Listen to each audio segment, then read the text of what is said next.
आउज़ुबिल्लाहि मिनश्शैतानिर्रजीम बिस्मिल्लाहिर्रहमानिर्रहीम।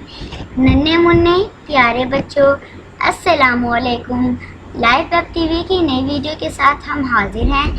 अगर आपने अभी तक हमारा चैनल सब्सक्राइब नहीं किया तो मज़े की वीडियोस देखने के लिए हमारा चैनल जल्दी से सब्सक्राइब कर लें और हाँ, बेल आइकन को प्रेस करना मत भूलें।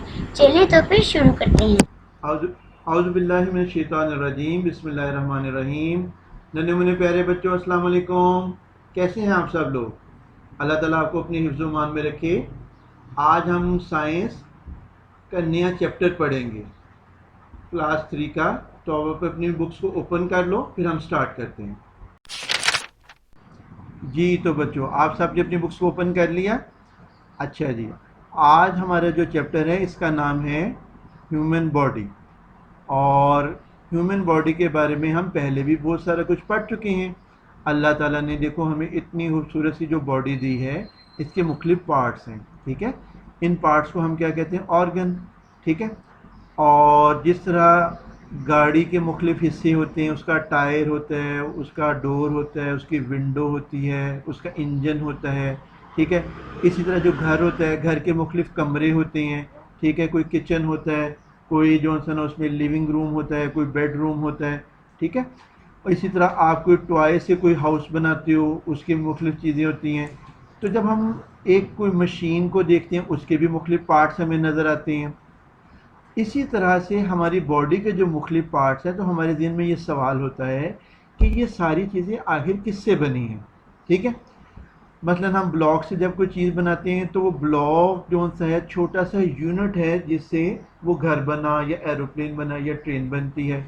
इसी तरह से जो हमारे घर बने हुए हैं, जिसमें मुख्तलिफ कमरे हैं, तो वो कमरे ज़ाहिर है किससे बने? ईंटों से। तो सवाल दिन में है कि हमारी बॉडी के जो मुख्तलिफ पार्ट्स हैं, ये सारे पार्ट्स जिसमें आइज़ हैं, हैंड्स हैं, लेग्स हैं, माउथ है, नोज़ है, ईयर है, ये सारे पार्ट्स ऑफ द बॉडी, इनका बिल्डिंग ब्लॉक क्या है, इनका यूनिट क्या है, ये किस चीज़ से बने हैं?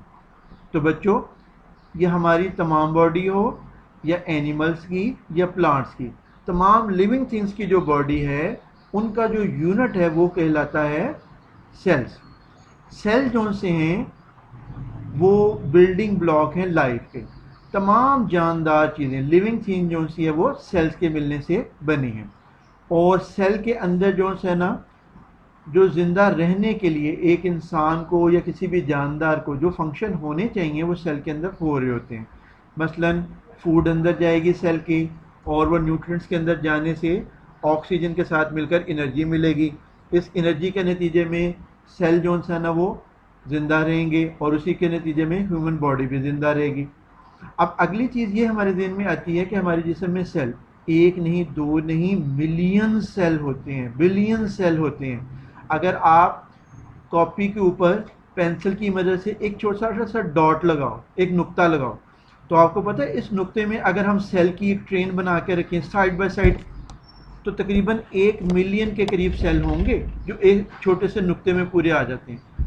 तो इतने छोटे होते हैं सेल के आंख से नज़र ही नहीं आते, ठीक है। यानी एक छोटे से नुक्ते के अंदर अगर सेल की पूरी ट्रेन बनी हो ना, डब्बे जैसे होते हैं आगे पीछे, तो वो सारे सेल्स की ट्रेन 1 मिलियन 10 लाख सेल की ट्रेन से वो एक नुक्ता बनेगा। तो इतने ज़्यादा सेल हमारी बॉडी के अंदर मौजूद होते हैं। अब क्या सारे सेल एक जैसे हैं या सेल के भी कोई ग्रुप हैं? तो उसके लिए हम पढ़ेंगे टिश्यू। सेल के आपस में मिलने से क्या बनता है? टिश्यू। यानी सेल का वो ग्रुप जो मिलकर एक काम करे, जिसका स्ट्रक्चर सेम हो और फंक्शन सेम हो, यानी मिलता जुलता काम भी करे और उसकी शक्ल भी मिलती जुलती हो, उसको वो मिलने से ग्रुप क्या कहलाता है? टिश्यू। अब हमारी बॉडी के अंदर जो है ना मुख्तलिफ तरह की टिश्यूज़ होती हैं। देखो जैसे ब्लड है हमारा, अब ये जो ब्लड है इसके अंदर मुख्तलिफ तरह के सेल हैं। जैसे आपने रेड ब्लड सेल होता है, वाइट ब्लड सेल होता है, तो इस तरह ब्लड के सेल्स के मिलने से ब्लड टिश्यू बनती है, ठीक है। इसी तरह से बोन है, बोन के अंदर बोन सेल्स मौजूद होते हैं, ठीक है। तो ये मुख्तलिफ तरह की टिश्यूज़ होती हैं। मसल हैं, मसल की भी जो टिश्यूज़ होती हैं उनमें मसल सेल मौजूद होते हैं। नर्व टिश्यू होती हैं जिसके अंदर नर्व सेल्स होते हैं जो एक जगह से पैगाम दूसरी जगह लेकर जा रहे हैं। तो हमारी बॉडी के अंदर मुख्तलिफ तरह के सेल्स हैं जो आपस में मिलकर क्या बनाते हैं, टिश्यू। और टिश्यू के अंदर जो सेल होते हैं उनका स्ट्रक्चर भी सेम होता है और फंक्शन भी सेम होता है जी। अगले पेज पर अगली तीसरी चीज़ जो हम देखेंगे वो है कि टिश्यूज आपस में मिलकर क्या बनाते हैं, ऑर्गन्स। ऑर्गन्स को हम क्या कहते हैं, part of the body. Human body के मुख्तलिफ पार्ट्स हैं ना, जरा मेरे साथ मिलकर बोलो। अगर हम सर से शुरू करें और पाँव तक जाएं तो कौन कौन से पार्ट्स हैं, अगर 3 नाम बोलो। ज़बरदस्त। जैसे आर्म हमारा एक ऑर्गन है, लेग्स एक ऑर्गन है। अच्छा, कुछ ऑर्गन वो हैं जो हमें नज़र आ रहे हैं, कुछ ऑर्गन वो हैं जो हमारे अंदर छुपे हुए हैं। जैसे जो नज़र आ रहे हैं उनमें आइज़ हैं, ईयर्स हैं, नोज़ हैं, लिप्स हैं, टंग है, ठीक है। लेकिन जो ऑर्गन छुपे हुए हैं उनका कोई नाम बूझो। वेल डन, बिल्कुल ठीक आपने पूछा। लंग्स जो से हैं, हार्ट है, स्टमक है, ये हमारे ऑर्गन हैं। इसी तरह ब्रेन हमें नज़र नहीं ना आ रहा कि आपके जो सर के अंदर दिमाग है वो मौजूद जो है उसको हम नहीं देख पा रहे। तो ये कुछ पार्ट्स ऑफ द बॉडी या ऑर्गन्स छुपे हुए होते हैं। लेकिन ये ऑर्गन किन के मिलने से बने हैं, ये टिश्यूज़ के मिलने से बनते हैं। मुख्तलिफ टिश्यूज़ जो मिलकर एक काम करें, स्पेसिफिक काम, जो खास काम करते हैं, उसको हम क्या कहते हैं, वो मिलकर एक ऑर्गन बनाते हैं, ठीक है। जैसे हमने कहा हमारा बाजू एक ऑर्गन है, तो बाजू का ऑर्गन में सिर्फ गोश्त ही है? नहीं, गोश्त के अलावा उसमें क्या होगा, बिल्कुल ठीक, उसके अंदर बोन्स हैं। बोन्स के अलावा क्या है, वेल डन, उसके अंदर मसल मौजूद हैं। मसल के अलावा उस आर्म में क्या आ रहा है, हाँ, ब्लड भी तो मूव कर रहा है ना उस आर्म के अंदर। तो इसका मतलब है मुख्तलिफ तरह के उसमें टिश्यूज़ हैं, ठीक है। वो टिश्यूज़ मिलकर क्या बना रही है, एक ऑर्गन। इसी तरह हमारा जो हार्ट है, दिल, वो भी एक ऑर्गन है, ठीक है। अब ये हार्ट का जो ऑर्गन है, ये जो है ना, इसका भी एक काम है। वो काम क्या है, ये बॉडी को ब्लड सप्लाई करता है, ब्लड को पंप करता है, जिससे वो पूरी जिस्म के अंदर ब्लड सर्कुलेट करता है, ठीक है। तो हमने ऑर्गन के बारे में पढ़ा कि ऑर्गन टिश्यूज़ के मिलने से बनते हैं। अगली चीज़ जो सी है वो है ऑर्गन सिस्टम। जब ऑर्गन्स आपस में मिलते हैं, कुछ ऑर्गन्स कहते हैं, ऐसा कहते हैं हम मिलकर काम करते हैं, कोई ऐसा काम जो हम मिलकर कर सकते हो तो वो मिलकर एक सिस्टम बना लेते हैं, और उसको हम क्या कहते हैं, ऑर्गन सिस्टम।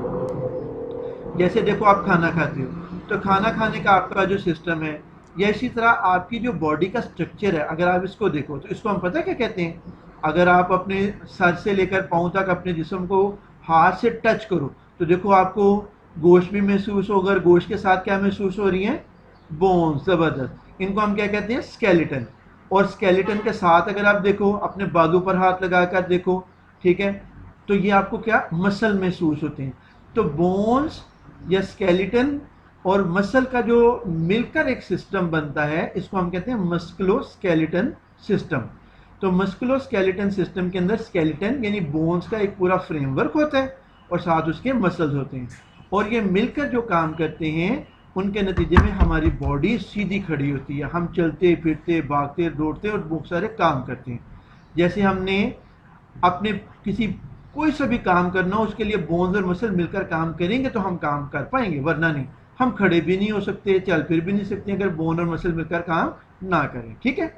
तो ये हमारा क्या कहलाता है, ऑर्गन सिस्टम। और हमारी बॉडी के अंदर मुख्तलिफ तरह के ऑर्गन सिस्टम होंगे। अगली वीडियो के अंदर इंशाल्लाह हम उन ऑर्गन सिस्टम को स्टडी करेंगे। उनमें से 3 अहम ऑर्गन सिस्टम इस चैप्टर के अंदर हम पढ़ेंगे, ठीक है। अब मिलकर एक दफ़ा दोहरा लेते हैं। हमने क्या कहा कि हमारी लाइफ का, एनिमल्स का, प्लांट का, ह्यूमन का बिल्डिंग ब्लॉक क्या है, सेल। ज़बरदस्त। और सेल जो मिलकर एक जैसा काम करें वो क्या कहलाते हैं, टिश्यूज़। Well done. और टिश्यूज़ के मिलने से जो ग्रुप बनता है, उस ग्रुप का क्या नाम है, ऑर्गन। बिल्कुल ठीक है, कि टिश्यूज़ डूइंग सिमिलर फंक्शन, जो एक जैसा काम कर रहे हो, मेकअप एन ऑर्गन, वो एक ऑर्गन बनाते हैं। और ऑर्गन का जो ग्रुप होता है, जो मुख्तलिफ ऑर्गन्स मिलकर एक काम करें, वो क्या कहलाएगा, ऑर्गन सिस्टम। अब आपने क्या करना है, बुक से इसकी रीडिंग करनी है मेरा बेटा, और अपना ढेर सारा ख्याल रखना है। अल्लाह हाफिज़।